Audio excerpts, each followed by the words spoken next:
Ayşe teyze ağlama, kızı almana geldim. Çakmak çakmana geldim, kınay almana geldim.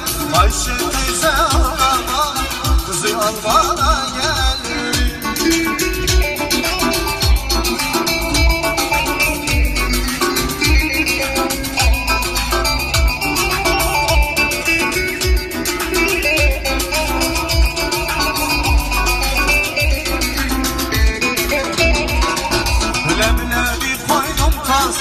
El vurdum basa basa, her yerini beğendim. Azıcık boydan kısa, leblebi koydum tasa. El vurdum basa basa, her yerini beğendim. Azıcık boydan kısa, çakmak çakmana geldim.